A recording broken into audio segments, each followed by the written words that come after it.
Hi everybody, here I am again to talk about Agon. I just wanted to share some news with you.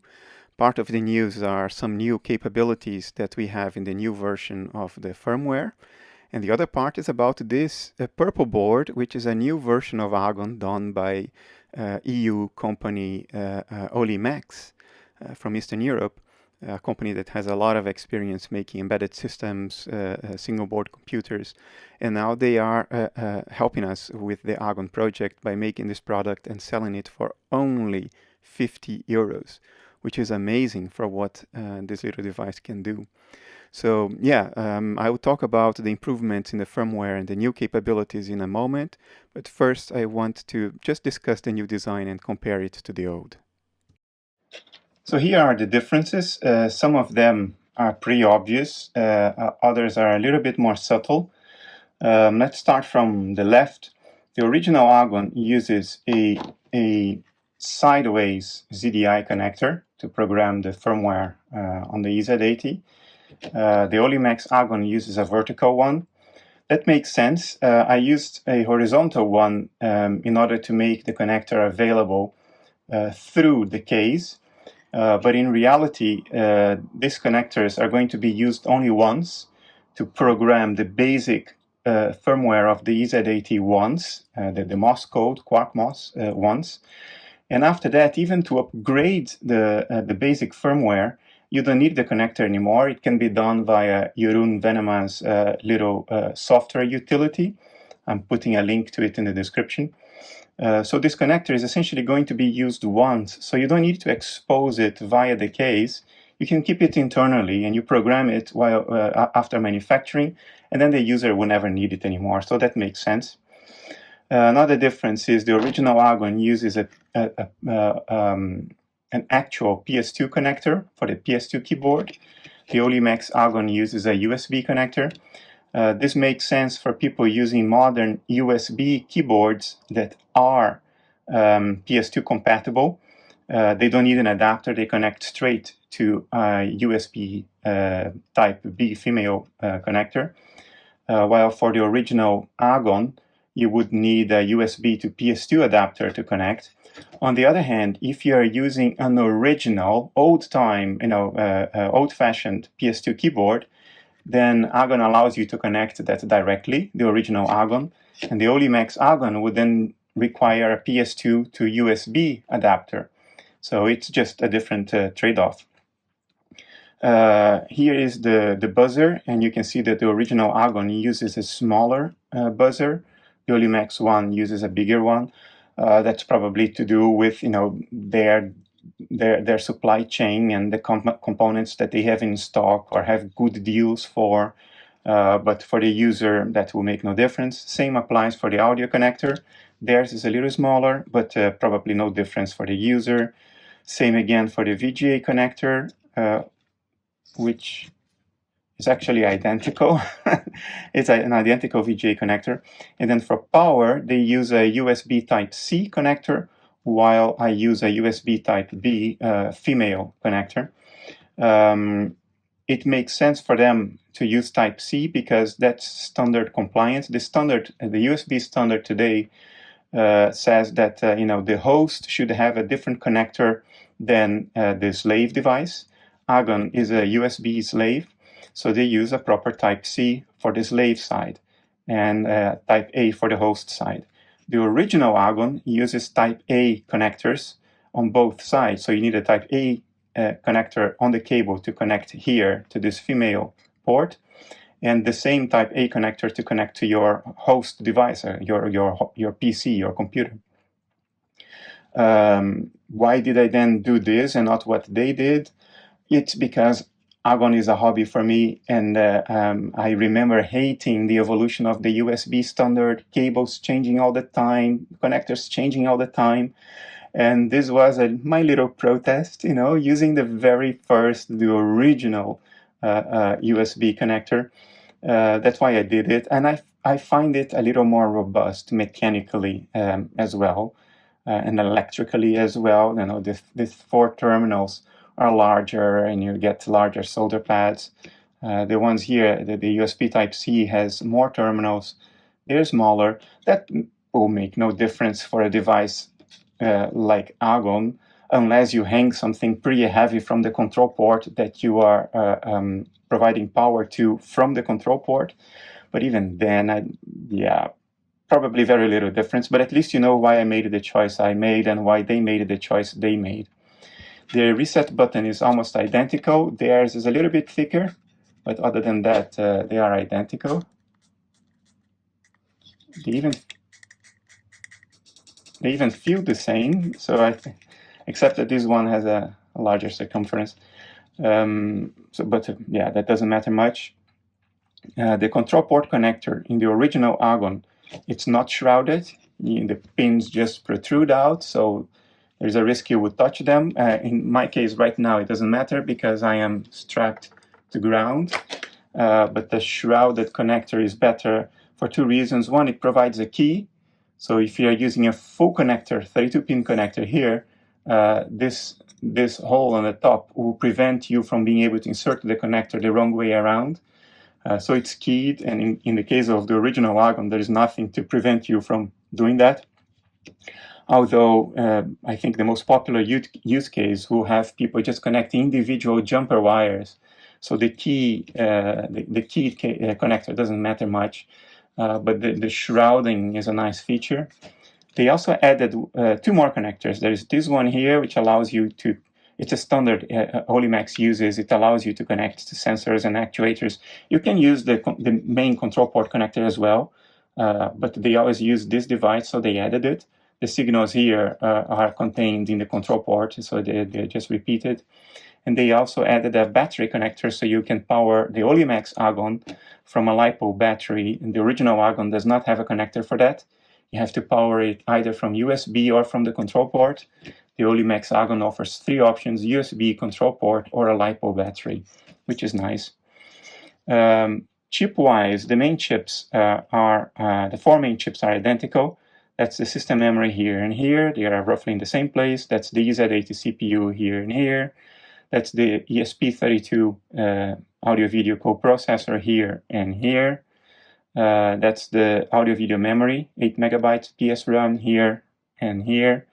There are some buffers here managing the communication between the CPU and the VDP, and you have the same buffers over there. There is a difference here. For the USB bridge, they used a larger chip and some more peripheral components around it. And I used a more integrated chip here, which doesn't require as many components around it. It's also smaller, but it's also probably more expensive. So Olimex preferred that option, which is probably cheaper, and probably they have experience with that, and they have a supply chain for it already in place. So it makes sense for them commercially. For the user, nothing changes. The functionality of these two devices is identical. They also don't use the two decoupling electrolytic capacitors, low ESR, that I've used. They use only SMD capacitors.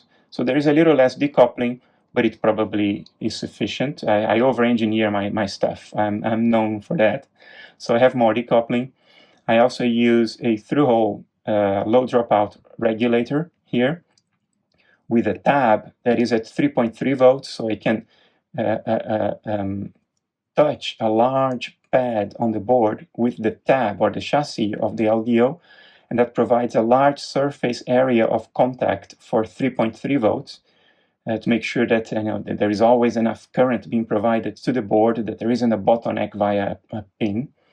Olimex uses a SMD regulator for providing 3.3 volts. It's actually capable of more current. This one is capable of 1.5 ampere. The board itself uses a small fraction of that, but you never know what users will connect to the control port. The control port also provides 3.3 volts, which comes from the regulator. So that's why I used a robust regulator with a large surface area, an ability to dissipate a lot of heat. The large pad underneath has loads of thermal vias as well, because you never know what's going to be connected here. Olimex used a 2 ampere capable DC regulator. probably has less heat dissipation capacity because it doesn't have a large tab like this, but it probably will not matter much unless somebody connects something insane to the control port that draws the entire 2 amperes and makes the regulator heat up. But even that, yeah, it's unlikely. The main reason I used what I did, even though, for manufacturing, it's less convenient because it's through hole. You have to put a bolt on one side, you have to put a insulating washer and a nut on the other side, and you have to solder the 3 terminals by hand. So it's a pain in the neck, while an SMD device is much easier. You just put it in the oven and it's soldered. It's much cheaper as well. So why did I do this? I'm a hobbyist, and I had almost 50 of these things lying around that I once bought directly from TI. So I bought a whole tube of these things from TI, and then I had them. So why not use them?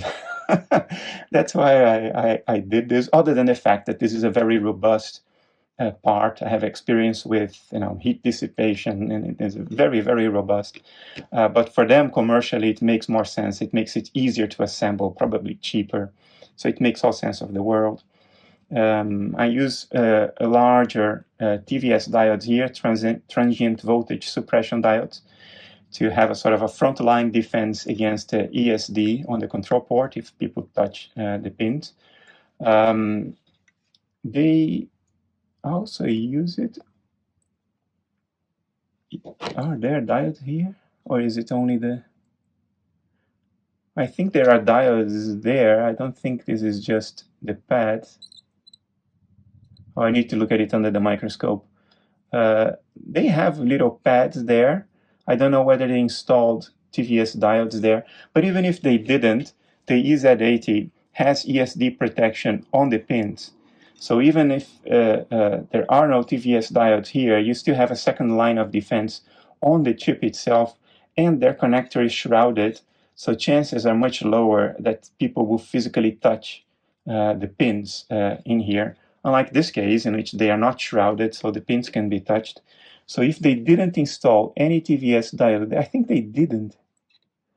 I feel a little relief there, but I don't know. Or maybe they did. My eyes are very bad, so I need to look at it under magnification to see whether they installed or not. But even if they didn't, it's pretty okay. And on the back side, the boards are almost identical. The routing is, of course, different. They redid the routing, so their routing is different. They use less, or they don't use really current return path or return path vias or transfer vias as I did. I mean, in the original Agon, every signal via has a return path / transfer via next to it.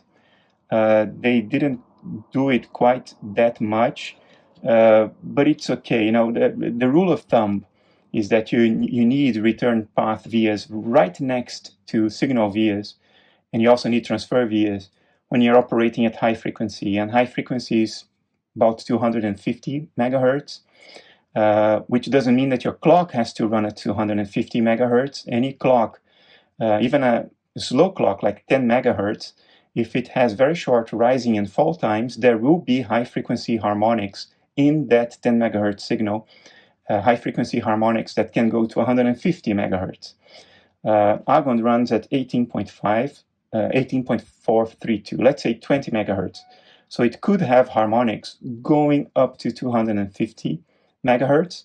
So I treated it as a high-frequency board. But in practice, up to 250 megahertz, you don't need to treat it as a high-frequency board. And Olimex didn't, which makes all sense of the world. It's perfectly okay. It's just that my board is over-engineered because I manufactured this at PCBWay, and at PCBWay, even if you don't use the advanced process, the vias that I used in this board are big enough with drill holes of 0.2 millimeters. They're big enough that PCBWay can just put those vias there, and it doesn't make it more expensive for me. So I treated it like a high-frequency device. For Olimex, it's probably cheaper for them if they don't have those literally hundreds and hundreds of return path vias, very tiny. So that's what I think is the reason why they went easy on the return path vias. If you look at the drill holes of the vias they did use for signals, they are larger, they are a lot larger than the drill holes in this board. Although I see some here that are tiny as well. They use two sizes of drill holes. And these are stitching vias with large drill holes. And the signal vias have small drill holes, just like mine. So yeah, I'm not quite sure, but it doesn't matter because this device strictly, this system is strictly not a high frequency system. So they are completely responsible engineering-wise, having done what they did, and I just over-engineered mine because for a prototype PCB, not a high volume one, for a prototype, it didn't make it more costly, and it's more fun to design. So that's why I put return path vias everywhere, transfer vias, stitching vias. I was a liberal in their use. So this is it. These are the two devices we have now. They are fantastic. I mean, the Olimex version looks great. It's very professionally laid out. It's clear to me. Yeah, I'm pretty happy with both of them. The USB connector comes handy if I'm using a modern USB keyboard that must be PS2 compatible. This one is. So just connect the keyboard. I'll connect my monitor on the VGA. Then I'll connect audio. Well, actually, I will leave it without audio connected so we can hear the buzzer. I think this buzzer is a little stronger than the one in the original. And then USB-C connector here for power. It's powered up. There are two LEDs that light up. The original only has one. I have to look. I didn't look at the reason for two LEDs, but I will look it up later. Okay, and we have it there. I'm going to use my monitor and not any screen capture device, because my screen capture device, which is this little thing here, if I can pull it out to show you, this little thing here has difficulties capturing some of the modes of Agon, even in the original. This is a piece of crap, so I'm just going to show it to you directly on my monitor, capturing the image from the monitor. So that's all it takes. You connect it, it boots straight to BASIC. Let's have a look at what I have in the micro SD card.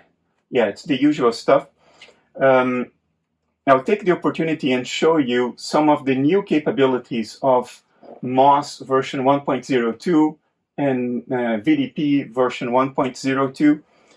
They can do some fancy stuff now, which I will show you.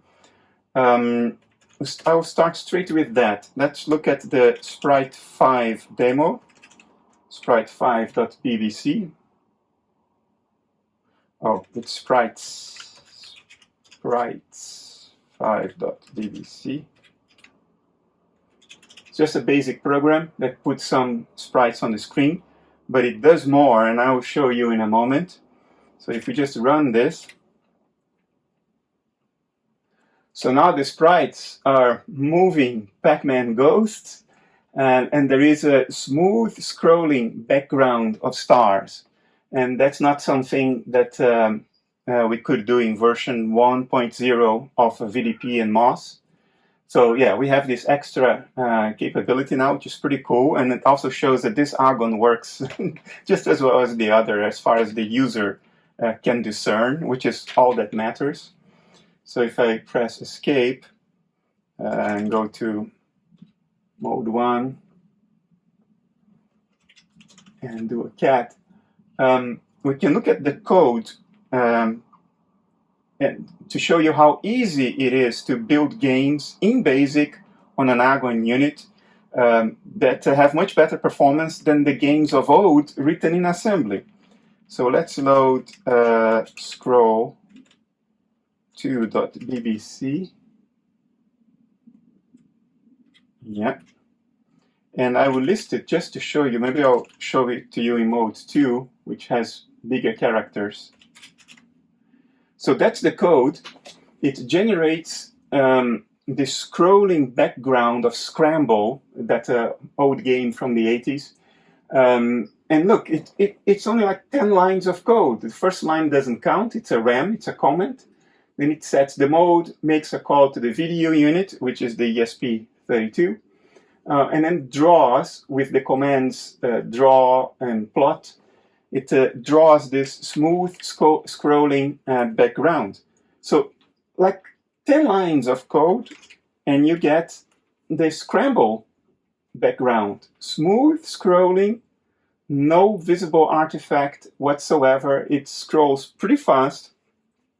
So that's what you can achieve with just 10 lines of code in Agon.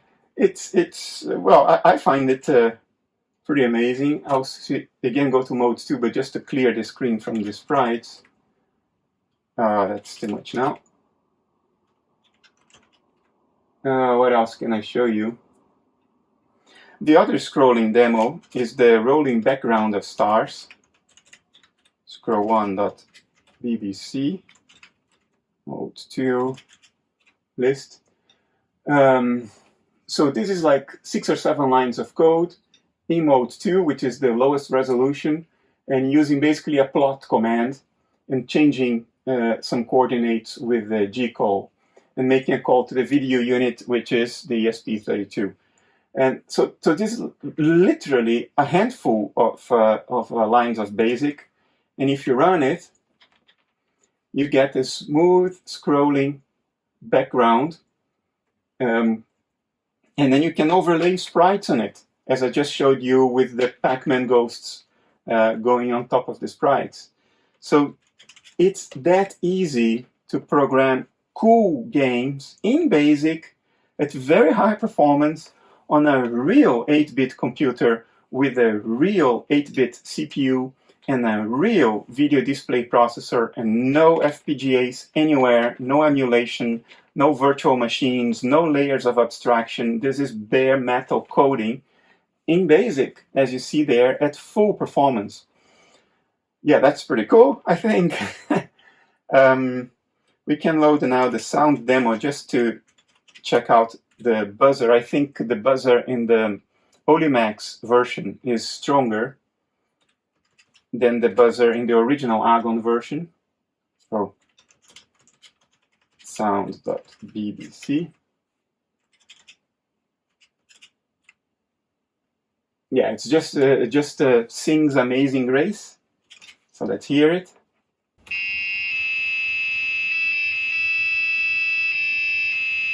Yeah, this is stronger sound. It makes stronger sound than the little buzzer in the original.